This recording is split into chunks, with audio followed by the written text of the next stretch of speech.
She lived long enough to see 6 monarchs ascend the English throne.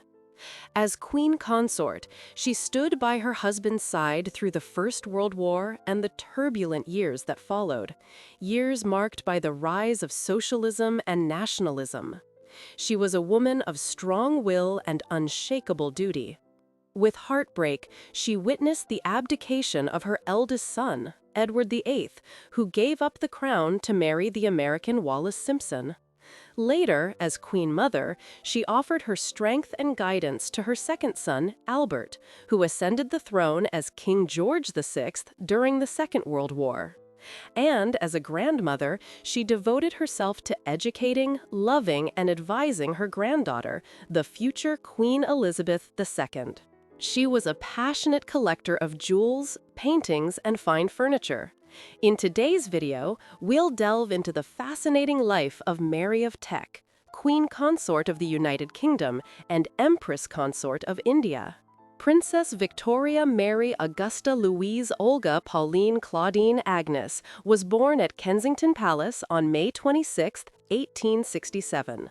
She was granted the title of Serene Highness and was the eldest of 4 children.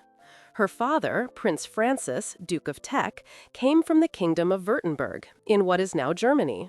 Her mother, Princess Mary Adelaide of Cambridge, was a granddaughter of King George III of England and a first cousin of Queen Victoria. Her family and friends affectionately called her May, a blend of her name and her birth month.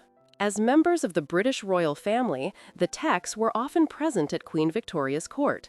Yet their presence was not always warmly received. Among the high nobility, whispers followed them.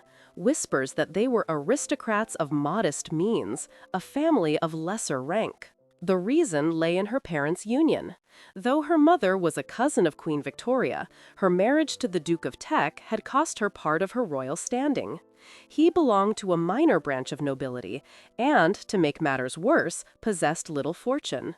The family lived in London, relying mostly on the allowance that Mary Adelaide received from the English Parliament for her royal duties. Several times she appealed to Queen Victoria for an additional allowance, but the Queen often refused. Still, she granted them a wing at Kensington Palace and a country home at Richmond Park. Mary was educated at home, under strict supervision by a governess. She studied European history, French, German, and needlework, and from an early age showed herself to be remarkably intelligent.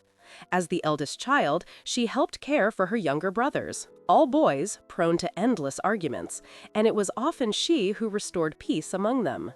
The young princess was deeply devoted to her family, especially to her mother, whom she often assisted in hosting receptions and social gatherings. However, as she grew older, she developed a serious and responsible nature, quite the opposite of her mother, who, despite her modest income, had expensive tastes and led an extravagant life. She threw lavish parties, bought fine clothes and gourmet food, and traveled abroad frequently. Both her mother and father were eccentric and careless with money. They spent far more than they had, and the entire court knew it. That reality deeply shaped Mary's character, a quiet child, thoughtful and solemn by nature. Although her parents shared a happy marriage, they were perpetually drowning in debt. Matters grew so dire that in 1883, they were forced to leave London to escape their creditors. They sought refuge with relatives abroad and spent a long season in Florence. Mary was enchanted by the city. There, surrounded by art and history, she developed a deep love for culture, wandering through museums and churches filled with Renaissance treasures. Without question, it was in Italy that the passion which would accompany her throughout her life was born. In time, the family regained its financial footing and returned to London in 1885. By then, Mary was 18, and her parents were eager to secure her a good marriage. Yet, as expected, they could offer little in the way of a dowry or financial advantage. Queen Victoria, who had never been particularly fond of her cousin, had long observed Mary's conduct with growing admiration. Her sense of duty and composure impressed the monarch, who, overlooking the lack of fortune, deemed her the ideal wife for her wayward grandson, Prince Albert Victor, Duke of Clarence and Avondale, eldest son of Edward the Prince of Wales and second in line to the British throne. The prince had a reputation for indulging in nightlife, drinking heavily, and stirring scandal with his visits to the city's brothels. Mary, by contrast, was modest and devout, deeply loyal to the British monarchy, well versed in its history, and firmly convinced that royal authority was a divine right granted by God. Queen Victoria saw in her the perfect future queen and proposed the marriage between Mary of Teck and her grandson, Prince Albert Victor. Naturally, the family accepted without hesitation, and the engagement was announced in December of 1891. The wedding was set for February 27, 1892. Mary, full of excitement, was already preparing her trousseau when Albert fell gravely ill, struck by the great influenza pandemic that swept the world between 1889 and 1892. His condition worsened rapidly. The prince developed severe pneumonia and died at Sandringham House on January 14, 1892, less than a week after his 28th birthday. The entire nation was devastated by his death. His grieving fiancée, Mary, placed upon the coffin a wreath of orange blossoms, the very flowers she had planned to wear on her wedding day. But life had to go on. Queen Victoria still regarded Mary as the perfect match, and this time persuaded the late prince's younger brother, George, to marry her instead. The two young people already knew each other, and during the mourning for Prince Albert Victor, they had grown remarkably close. Between them, a sincere bond began to blossom, one built on affection and mutual respect. A year after Prince Albert Victor's death, George proposed, and she accepted. Yet not everyone rejoiced at the news. The groom's mother, for instance, disapproved of her son marrying the woman who had once been engaged to his elder brother. Still, for Mary, that unexpected change of fate proved a blessing in disguise. Prince George was far calmer and steadier than his late brother, devoted to his naval career and fond of a simple, disciplined life. They were married on July 6, 1893. During the early years of their marriage, Mary maintained a warm and affectionate relationship with Queen Victoria, who, somewhat unexpectedly, allowed them a measure of privacy as a couple, something rare in the royal family. The same could not be said of her mother-in-law, the Princess of Wales, Alexandra, a possessive and controlling woman who visited daily without warning, rearranged the furniture as she pleased, and issued orders directly to the servants. Mary loathed such behavior, and, as might be expected, her mother-in-law's constant interference eventually brought tension into the marriage. The couple had 6 children. Their firstborn and heir, Edward, was born on June 23, 1894. The second, Albert, who struggled with a stammer, was born on December 12, 1895. Their third child, Princess Mary, came into the world on April 25, 1897. The fourth, Henry, who would become the first Duke of Gloucester, was born on March 31, 1900. The fifth, George, Duke of Kent, arrived on December 20, 1902. And the sixth and youngest, Little John, was born on July 12, 1905. The boy suffered from epilepsy and died at the age of 13, following a severe seizure. He spent most of his short life isolated from the royal family, living on a quiet estate near Sandringham, where he enjoyed a simple yet happy existence, far removed from the public duties of his parents and siblings. He was not even present at his father's coronation, for fear that he might suffer a convulsion before the crowd. In truth, he had been quietly secluded to conceal his illness. When John died in 1919, Mary was already queen. She had seldom seen her ailing son and devoted little time to him, yet both her diaries and contemporary accounts affirm that she was deeply heartbroken upon receiving the news and wept bitterly for his loss. The death of Queen Victoria in 1901 brought the couple even closer to the British throne, as George's father ascended as Edward VII, and Mary and George became the new Prince and Princess of Wales, the direct heirs to the crown. From that moment, they began to travel throughout the British Empire, meeting the subjects they would one day reign over. The journey lasted almost a year, and their young children did not accompany them. Mary has often been remembered as a rather distant and emotionally reserved mother. Even so, she showed care in certain ways, and in private revealed a warmer, more playful side, especially when teaching her children history and music. She was far more approachable and understanding than her husband, whose affection was largely reserved for their only daughter, Mary. With the boys, however, he was stern and demanding to the extreme. As was customary in that era, both parents were bound by their royal duties and entrusted their children's upbringing to nannies. They visited them only a few times each day, and always in the presence of attendants. But their early experiences with governesses were unfortunate. The first was dismissed for insolence, and the second for cruelty toward the children. This latter nurse, eager to prove that the little ones loved her more than anyone else, would pinch them moments before their parents entered the nursery, so that they would burst into tears and be swiftly returned to her arms. When her cruel behavior was discovered, she was replaced at once. King Edward VII died in 1910, after barely 9 years on the throne.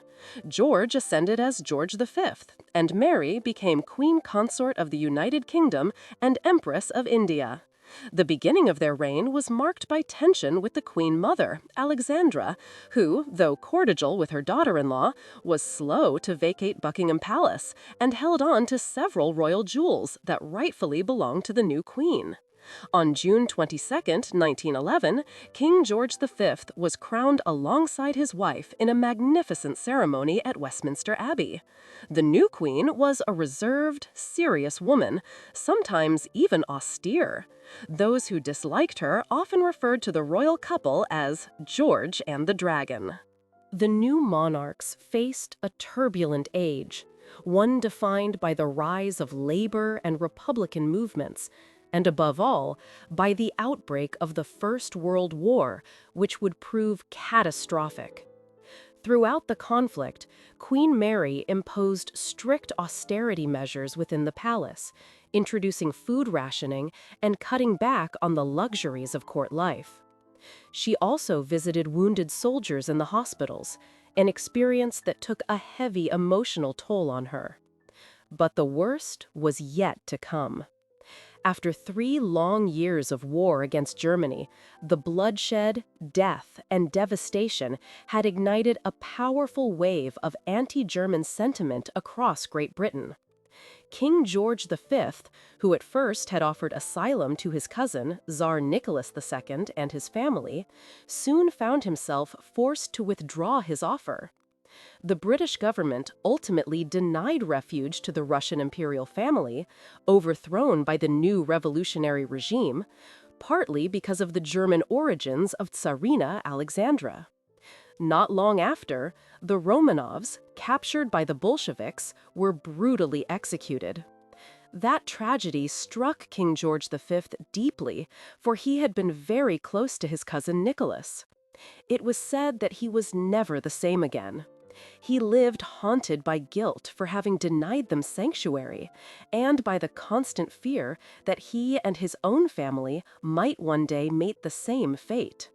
The Tsar's abdication in Russia emboldened British Republicans, who began to dream of ending the monarchy and establishing a republic in England as well. Opponents of the crown seized upon the royal family's German ancestry as an argument against them. In response, King George V renounced all his German titles and chose to give the royal house a distinctly British name. Thus was born the House of Windsor, replacing the old Germanic name Saxe-Coburg and Gotha. On July 17, 1917, the king issued a proclamation that read, "Now, therefore, we, out of our royal will and authority, do hereby declare and announce that, as from the date of this our royal proclamation, our house and family shall be styled and known as the House and Family of Windsor, and that all the descendants in the male line of our grandmother, Queen Victoria, other than females who may marry, shall bear the name of Windsor. From that moment on, Mary devoted herself tirelessly to preserving the British monarchy and restoring the people's affection for the crown, at a time when the empire itself was beginning to crumble. Her support for the king was unwavering throughout the latter half of his reign. She advised him on his speeches, and thanks to her deep knowledge of history and royal protocol, her influence was invaluable. George admired profoundly the elegance, strength, and intelligence of his wife. Queen Mary remained calm and self-assured during all her public engagements in the difficult post-war years, an era marked by civil unrest, the independence of Ireland, and the rise of Indian nationalism. Over time, King George's health began to fail. He suffered from lung problems, worsened by a heavy addiction to tobacco, and during his long illness, the Queen dedicated herself entirely to his care. In 1935, the royal couple celebrated their Silver Jubilee, and in his address, the king paid a deeply heartfelt and emotional tribute to his wife. Yet the monarch's health continued to decline, and he finally passed away on January 20th, 1936. His eldest son ascended the throne as Edward VIII, and Mary officially became Queen Mother, though she never used the title and continued to be addressed as Her Majesty Queen Mary. Barely a year after his accession, the new king, charming, popular, and somewhat extravagant, stunned the world by abdicating the throne to marry the American divorcee Wallis Simpson. It was an act that triggered a profound constitutional crisis. Queen Mary was utterly devastated by her son's decision to place his personal feelings above his royal duty. She could never comprehend how her own son had abandoned the sacred responsibilities of the crown for the love of a woman twice divorced, one who could never be Queen of England. Though she never ceased to love him, she could not forgive him, neither for turning his back on the monarchy, nor for marrying Wallis on the anniversary of his father's death. According to one of her ladies-in-waiting, it was anger rather than sorrow that gave the queen the strength to endure such humiliation. Wallis Simpson had been formally presented to the royal couple at court, but after that encounter, Mary refused to receive her again, neither in public nor in private. The slight wounded Edward deeply. He could not bear the contempt his mother maintained toward his wife for the rest of her life. The relationship between mother and son grew strained and distant, and so it remained until the end. Mary never ceased to disapprove of her son's decision, nor to grieve the harm his abdication had brought upon the crown. She now understood that her duty was to offer moral support to her second son, a reserved, stammering man, Prince Albert, Duke of York, who ascended the throne as George VI. It was Mary who took charge of organizing the coronation of the new royal couple. Prince Albert had never imagined he would one day become king, nor had his wife, the Scottish Elizabeth Bowes-Lyon, with whom Mary enjoyed an excellent relationship. At first, Albert hesitated to assume a role for which he felt unprepared, but in the end he did, and became an admirable constitutional monarch, supported unfailingly by his devoted wife, the new queen consort. The couple had 2 daughters, Princesses Elizabeth and Margaret. The new sovereigns projected the image of an exemplary family, helping to restore the prestige of the British crown. Mary took a deep interest in the education of her granddaughters and often took them on outings across London, visiting art galleries and museums. She developed a particularly close bond with her eldest granddaughter, Elizabeth, the new heir to the throne. It was said that the two were remarkably alike. And when the Second World War broke out, the king decided to move his mother to a safe location, far from the dangers of a conflict that once again threatened Europe. She did not wish to go, but she obeyed the king's command. Mary actively supported the war effort, visiting troops and hospitals. She became well known in the region for her kind habit of offering rides to soldiers she encountered along the roads. In 1942, her son, Prince George, Duke of Kent, was killed in an air crash while serving in the Royal Air Force. He was only 40 years old. After the war, Mary returned to her residence in London, where she devoted much of her time to her great passion, collecting. She assembled an extraordinary collection of jewels, paintings, and furniture, and spent a small fortune acquiring the jewels of Tsarina Maria Feodorovna. When visiting friends or relatives, if she happened to admire an object, she insisted so persistently on purchasing it that her hosts often, embarrassed, ended up giving it to her as a gift. And when she did not succeed, she would return again and again until she finally obtained what she desired.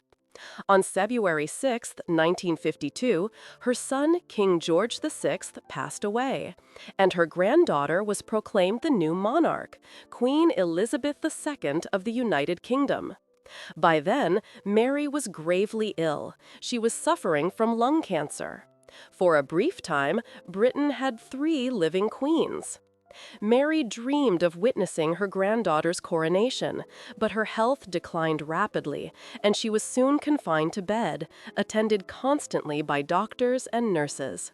She passed away peacefully in her sleep on March 24, 1953, at the age of 85. She left one final instruction, a reflection of her deep sense of duty and devotion to the British crown.